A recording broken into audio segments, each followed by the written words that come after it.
We will start today's market talk.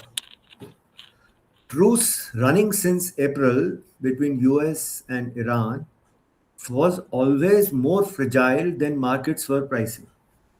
And last week was a reminder of the same. And the point was that this is India VIX. So you see, it dipped. At the peak, it had reached 28 plus and it had dipped below 12. And then that was a sharp reminder that market was too complacent. So the risk got real again. Trump declared ceasefire is over after Iran fired on commercial ships, and US resumed strikes on Iranian port cities and other infrastructure.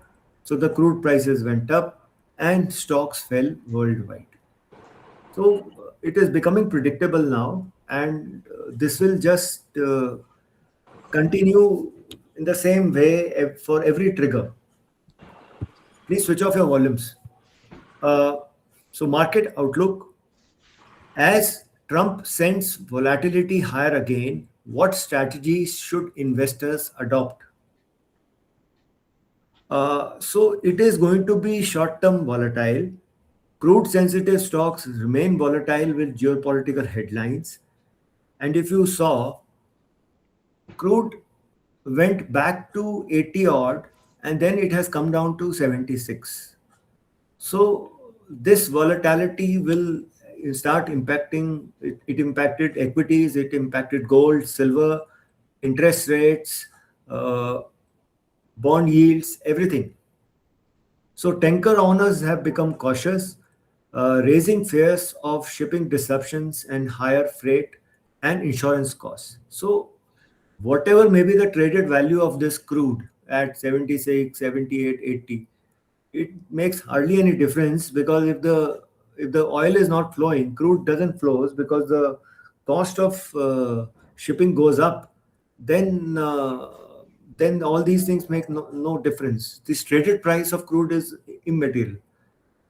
Aviation, paints, consumer businesses will remain under pressure. So, but the other point is that if the crude remains well above 80 for an extended period, then it will start impacting long-term earnings. Otherwise, these spikes are just trading moves or create short-term volatility. And predictably, because of that, what happened was that the US bond yield started going up. Short-term yields, 2-year yield went up. It has now again started, it was correcting. It has started heading upwards. And that is impacting gold. So gold corrected. Uh, uh, then silver corrected. It had started recovering. It has come back. So it is right now consolidating. And Bitcoin, though, has been steady. And I checked in the morning today with the recent skirmish, there is not much change in Bitcoin prices. So people have started discounting that these skirmishes are normal now. Okay. Now Q1 FY27 numbers are due through this month and are landing in a much tougher backdrop. So the environment is tough for them. So how to see them? Now we have to see what clues about future should investor look from Q1 results and management commentary. RBI forecast suggests that the growth will be soft in Q2 and Q3, and the inflation projection is higher. But when the inflation projection is higher, then the nominal GDP is higher. So the earnings will not be bad. But what it will depend on how much of this rise in cost input prices can be passed on by the companies to the consumers, which will totally depend on what is the strength of the demand. So what is and what isn't fully discounted? Most important issue. So firstly, let's talk about what is discounted. IT degrowth is in the price. That's why if you saw after TCS results, the stock just moved up around 1%. So people were expecting worse, so it was okay. So it is in the price. Growth in bank advances is in the price. Everybody knows credit growth is strong now. Autos deceleration due to high base is also in the price. That auto numbers will be weak because base was high. Then FCNR driven liquidity tailwinds are all in the price for the bank. Now that FCNR money will come, it will reduce the deposit costs for the banks, etc. Give them liquidity is in the price. Now, what isn't fully discounted? First, impact of weak monsoon on demand. We are not discounting it still. Then a durable US India deal at low tariffs. If the deal gets through at low tariffs, that is not discounted. NIMS improvement for banks, it is not in the price. That's why if you see, moment you saw NIMS improvement for banks like Indian Bank on Friday, the price went up 9%. It is not in the price. Order book momentum for defense, data centers, construction, etc. Infrastructure stocks, etc. In case we see an order book momentum, they will again start shooting up because they have corrected a bit. Then hawkish RBI is not discounted. I'll just show you the government bond yields. So if you see here, the yields have corrected from the high of 7.1. It has come down to 6.17. So market is not discounting a rate hike. So if it will be a shock to the market in case the RBI is hawkish. And what is not discounted is the IT guidance cuts. Right now, there are no cuts to any IT's future earnings, etc. So that is not discounted till now. Moment somebody comes and gives a grim picture ahead, like what KPIT did, then the stocks will correct. So what are bright spots? Bright spots, in as per my opinion, if you see the earnings updates, first and foremost are jewelry stocks. Second are banks and NBFCs because they are at much cheaper valuations as compared to rest of the market. FMCG because they are giving a steady outlook picture. Then biopharma. A lot of pharma companies are doing good work. They are getting new drugs approvals, etc. Now let's come to FIDI data. So if you see here, FIs, they are net short on index futures, but they added longs. They bought index calls or may have covered their short calls and sold puts. So they are medium bearish and they have covered their shorts. So the basic point is they have turned less bearish. Then comes pros. Pros, they are net long on index futures, bought index option calls and bought puts, but on the long side they are more, so they are mildly bullish. Clients, clients, if you see, they are net long on index futures, but they have added shorts or covered their longs. They have they have sold index option calls and bought puts. They are medium bearish, and both are buying in cash. So now, if you see the monthly data till now, the FIs on 6th July, that is the beginning of the week, they had reduced their short positions. The markets went up. Then they added shorts on Wednesday, and index corrected 2%, Nifty, and then they have reduced their short positions over the next 2 days once the situation improved, and then moment they reduced their short positions to 2.55 lakh from the high, then the index recovered. So it is moving along with the action of the FIs as per their adding short positions or covering short positions. US dollar, Indian rupee, same place, nothing much. Static, it is not strengthening, it is not going down. Bond yields, US 10-year yield moved up due to inflationary risk over a longer term. So people want more money because they are not seeing an end to the crisis. Dollar index is stable, nothing much. So it is not moving, and 2-year is going up, and because of that the dollar index is also going up because they're expecting some Fed action this year. Copper, Nothing much. LME warehouse inventories are at highs, creating a supply cushion. So it is not going up. S&P 500, 7,600 should be the target. It is reaching there, and the technology-led rally has again started. And if you see over the last 5 weeks or so, it is making higher lows, though it is not moving up. It is just consolidating, but it is making higher lows. So the volatility has reduced and it is making higher lows. Nasdaq is consolidating, but it has not broken down. It is still above the rising trend line. And Dow Jones has corrected from 53,000 levels, but again, strength is there in the US markets. Nifty, if you see here on the weekly chart, it made a small bodied candle with shadows on both sides. So it is showing prolonged phase of indecision over the last few days.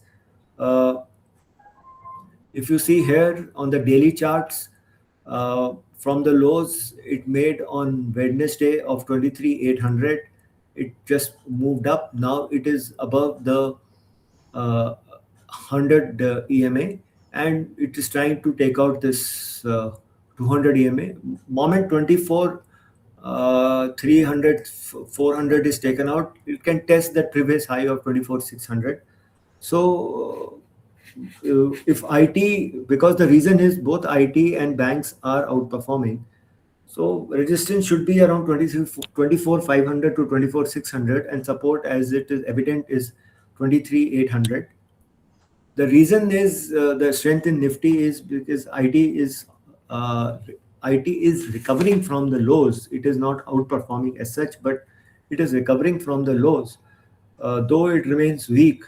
But trend reversal will come above this 29,000 level once it starts going up. But this is the place where it usually finds support somewhere around 26,000 over a last 2 3 years. This is where the support has come. Nifty Bank, same, uh, hardly any body, kind of a doji, but very long shadows. So it shows a lot of volatility. It went down and took support at 20 EMA and then rose back.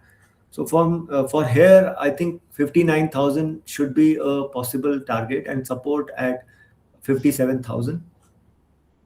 Same with daily charts of Nifty Bank. It is not able to move above this range of 58,500. So this remains range bound. So further improvement in the earnings, etc., is needed. Whatever is known is priced in. Midcaps made a fresh high. They are outperforming. So midcap select, if you see, it has broken out and it's above the all-time high. And there was not much of volatility, so it has closed nearly at its higher high. High it made was 14,830, and it closed at 14,820. So this one segment is bullish, so every dip becomes a buying opportunity. Similar with small cap index, it's around 1.5% from its all-time high, which it made in November and September 2024. So it has recovered. If you see here, from the March or April lows, it has recovered nearly 30%.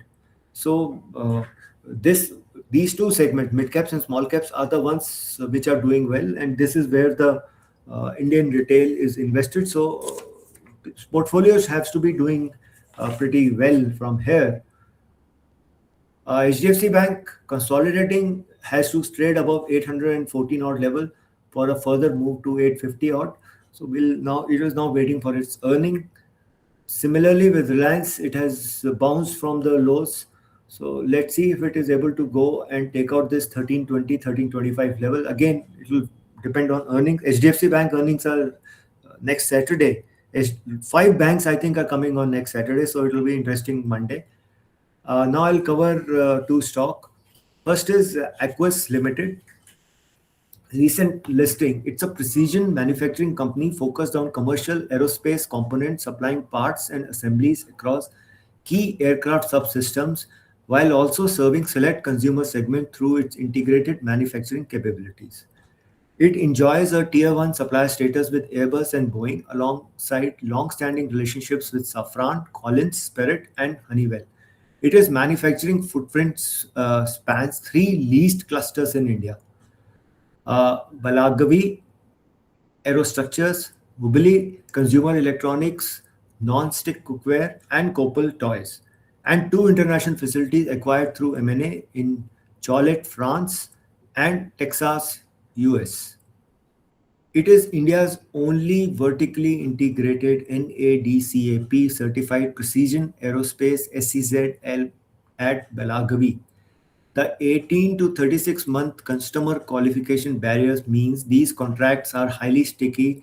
Unlike pharma or tech, aircraft platform programs run for decades.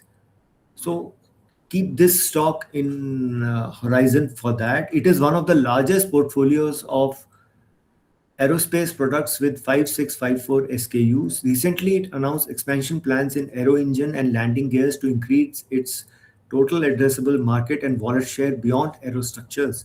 And it is expanding its project in Tamil Nadu. It maintains an aerospace order book valued at USD 889 million, approximately 7,450 crore, which is 7x its yearly revenue from the aerospace division. Expect aerospace revenue, EBITDA, PAT to deliver 38%, 43%, and 35% respectively CAGR. So high growth phase respectively over the next 5 years, with a revenue mix evolving to 80% aerostructures and 20% aero engines and landing gears. While the aerospace business alone could justify a valuation of around 170, 190 per share, 40 to 45 times 2-year forward EPS, the consumer electronics business remain in its investment phase, with EBITDA and PAT expected to turn positive for FY28 and FY30-31 respectively.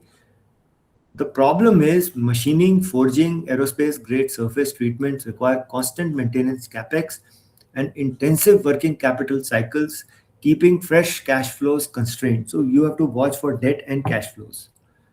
So it has manufacturing presence across three continents with strategic proximity customers. So basically in Karnataka, at three places, as I've discussed, it has manufacturing clusters. It is establishing for something for aerospace in Tamil Nadu also. In addition, it's in Paris, Texas, and Cholet, France.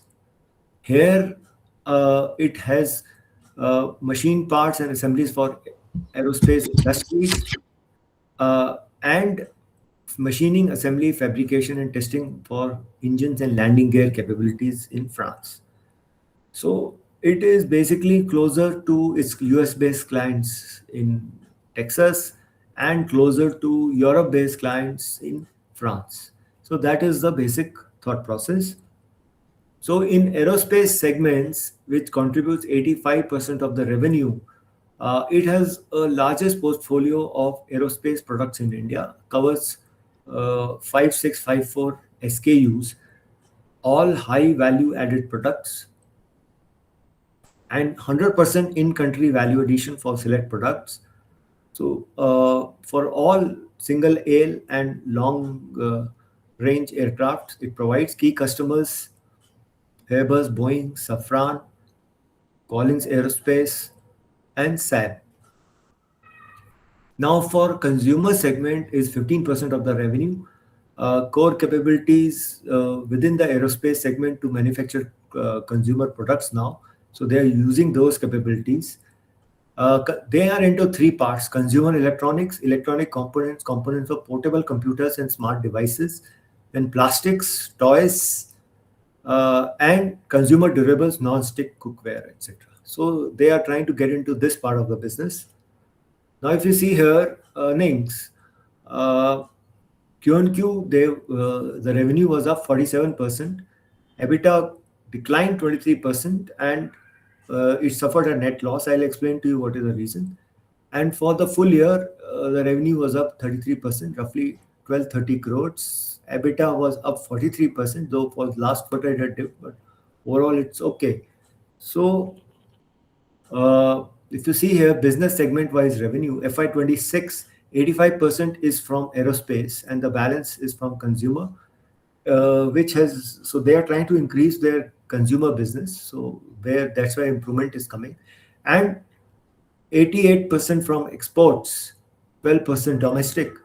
So, which is also they are trying to reduce the export content and improve or diversify their business.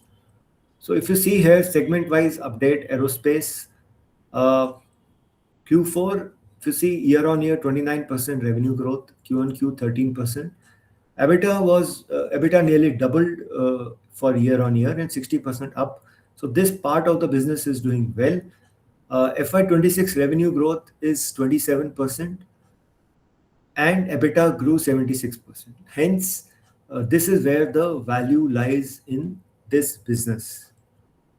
While for consumer segment, though the revenue has increased, but there was a EBITDA degrowth, and they suffered. PNL had a loss of 47 odd crores in last quarter.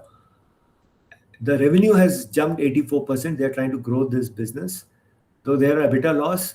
So Q4 net losses and sharp compression in margin is due to operationalization of their consumer electronics vertical in Q3, Q4, which caused full unabsorbed operational cost to hit the P&L before manufacturing utilization could properly ramp them up.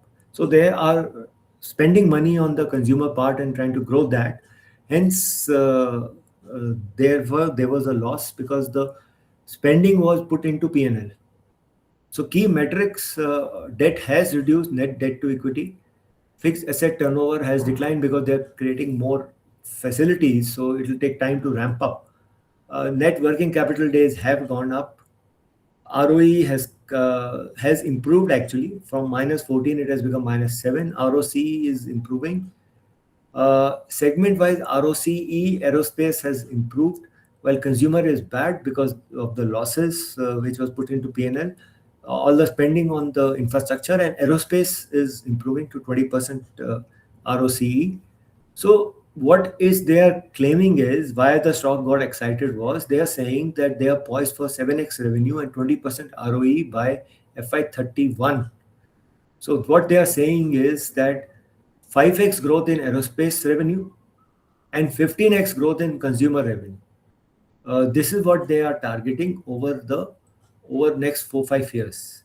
So this because of this, the stock got excited, underpinning a 46% revenue CAGR, 7x at consolidated level. What they are saying is consumer revenue mix is expected to increase to 35%. So the consumer segment will grow faster as compared to the aerospace segment, which will be their cash cow.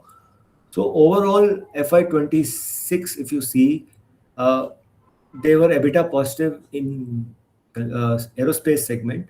They've suffered a loss, so which brought the EBITDA down in the overall EBITDA down for the business. So what is being forecasted is roughly around 2,894 crore of revenue in FY28.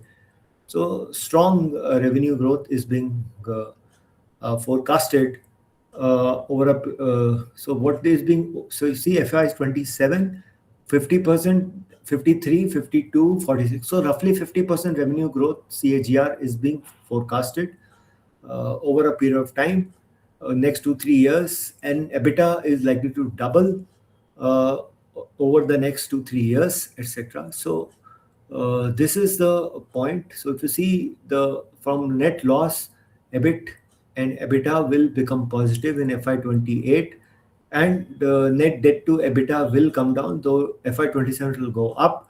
EBITDA margins should improve. EBITDA will also grow faster. The point to be seen is there's borrowings. So if you see here, 1625 crores of borrowings are projected in FY28, and they are expected to increase now year on year as they do capex. So you have to watch for free cash flow, which is negative. So how do they fund this? Because they will, moment they require money, either they have to take a debt or they will have to raise equity. So we'll have to watch this. So there would be liquidity events for this stock, and net debt to EBITDA is still high. 3.2 is very high. So this stock will remain a concern. Now, what happened with this stock was it got listed recently. It was around 120, 130 range. then shot up after the Q4 earnings, came down, and then with this brokerage reports went up to 270 and has corrected. So in my opinion, I think 170, 190, which is the value of the aerospace business, is the base. So you will get this stock at those levels over a period of time, because it's not running away anywhere, etc. It will keep having bad results. So you will get those uh, reactions to poor earnings, and then the brokerages will buy and all that. And it's a newly listed, so there would be a lot of setbacks and a lot of liquidity events. Hence, keep this in uh, uh, radar. This is something like Azad Engineering, etc. So these stocks will always be expensive, and so that way you must keep that this, or you can even say data patterns, etc. They are high capex oriented, high growth companies. Next stock is Kalyan Jewellers. It was established in 1993 by Mr. Kalyana Raman, one of the largest jewelry companies in India. Uh, it has got some very interesting business models. I'll cover those. First is hyper-local business model that enables localization at scale. The reason is, you must understand that in India, South India requires different kind of gold, North India requires different kind of gold, or the preferences are different. Similarly, Delhi requires different, Calcutta requires different, Maharashtra requires different. So they are working on that model. Uh, that's why if you see in the gold business, the pan-India players are only two. One is Titan or Tanishq, and the second one is Kalyan. Rest all are regional players. So somebody is strong in Maharashtra, somebody is strong in Tamil Nadu, somebody is strong in West Bengal, etc. So hence these are regional brands. The other one is My Kalyan grassroots network, which they've established with strong distribution capabilities for deep customer outreach. Products cater for basically for weddings to daily wear. Now, daily wear I'll talk about subsequently. So, what they have guided for is consolidated sales growth of 38% year on year in the last quarter, after which the stock first corrected and then rebounded. Estimate was 45%. But the point is, with all the problems in Middle East and gold restriction put, etc., and imports problem for the gold, 38% is very good. During Q1 FY27, it launched 12 net new Kalyan showrooms and 5 Candere showrooms in India. Now, Candere is their answer to Carrot Lane or Mia by Tanishq. So, Candere is that daily wear jewelry which you can order online. So, on 30th June 26, the total number of stores stood at 524, Kalyan 354, Kalyan Middle East 38, Kalyan USA 2, Kalyan UK 1, Candere 129. It launched Shine with India Gold recirculation campaign during the second half of May to increase the share of recycled gold, thus reducing dependence on imported gold.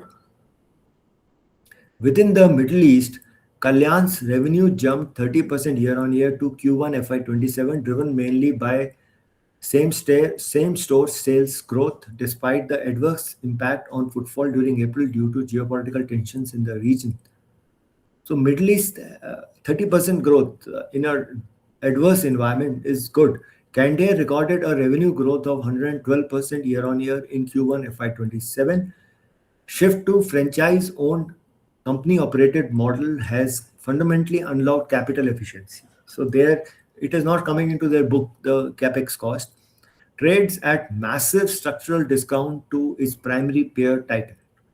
I'll show you this. The discount is half. Titan is, you see the forward earnings roughly around 50, 60 times. And this one at forward earnings is, even after 35% move last week, is around 27 times FY27 earnings.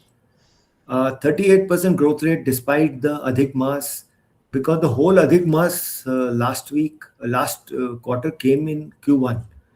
Middle East tensions is incredibly resilient. Furthermore, its Digital brand Candere booming 112%, and its Shine with India Gold recycling program hitting 46% of the total revenue means it is successfully protecting its margins against the wild gold pricing. You see the amount of volatility the gold pricing is having. Now, you see, companies have given, please remember, companies have given updates, but please remember the profits you'll have to see when the results come, because lot of them will suffer M2M losses, because they would have, in case they have not hedged, they would have bought gold at higher prices, and now the prices have dipped and all that. So just keep that in mind.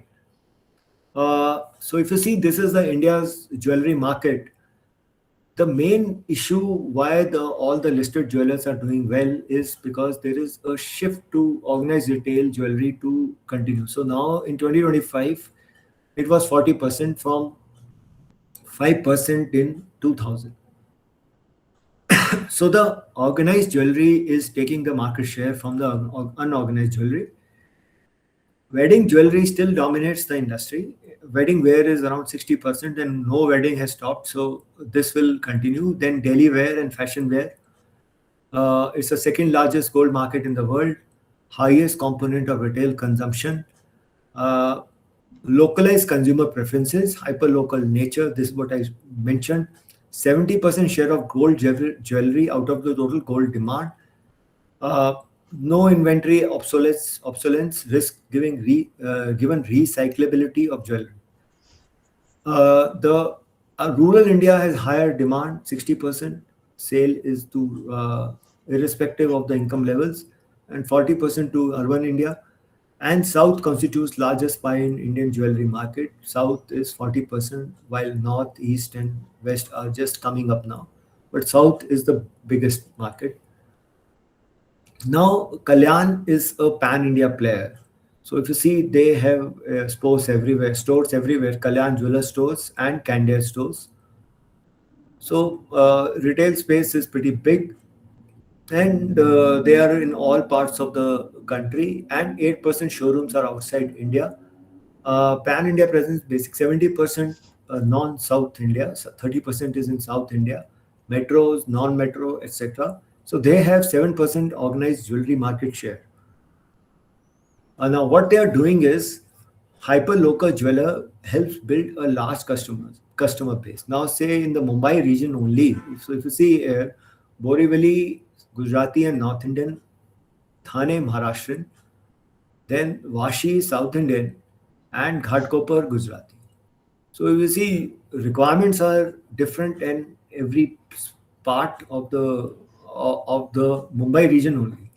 Hence, you have to have a hyper local base. So you have to understand local requirements and design preferences. Give personalized shopping experiences with locally recruited sales staff and sensitive to micro market populace. Unique marketing approach of localizing the brand with local superstars. So you see, for North and West, they use Katrina Kaif and Amitabh Bachchan. In South, they have their own stars. For rest of the for country, they are using different people. Wide assortment of product SKUs with designs appealing to each target micro market. Now, My Kalyan centers provide unique grassroots customer outreach network. Dedicated My Kalyan personnel for door-to-door and direct marketing efforts among local communities, showcase product catalogs, drive traffic to showrooms, etc. Uh, Neighborhood jeweler proposition in India, grassroots outreach focused on marketing and customer engagement across urban, semi-urban, and rural areas. So demand originates from rural semi-urban markets where penetration of organized jewelry retail is low. So to give information is this My Kalyan strategy. Provides marketing tool to address latent demand in some of these markets. So they are trying to connect with customers through this measure, and that is helping them. So, and then they have Candere, a Kalyan Jewelers company.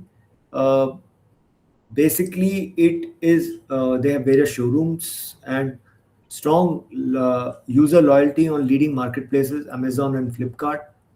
Relying on IT infrastructure resulted in web traffic to increase. They have onboarded Shah Rukh Khan as the brand ambassador in FY26.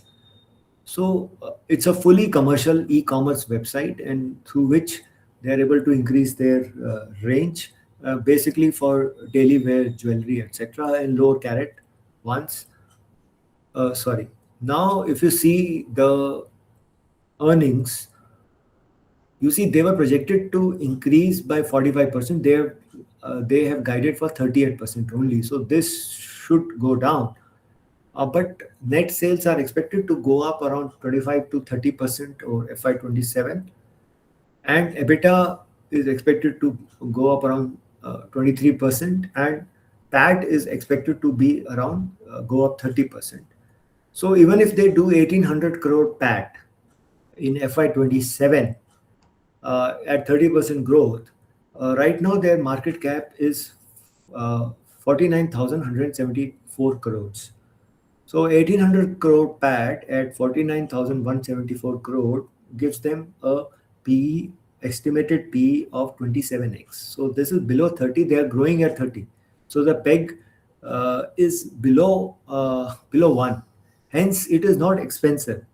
And because of that, so if you see here, uh, high volumes over the last 3 days, and after the earnings update, it dipped, went to lows of around 350, 360, and then it has just gone up with large volumes. I'm 100% sure some funds have accumulated this. Now what has happened is it has broken out through the 200 EMA, and it has broken out through its Bollinger Band, upper Bollinger Band.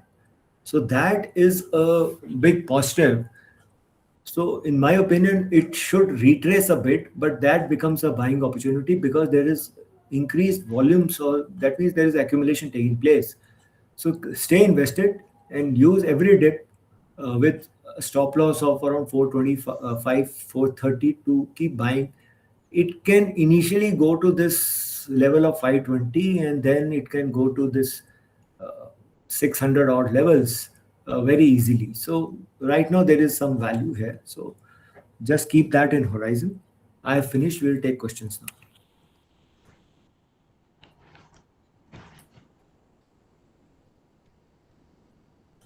Yeah.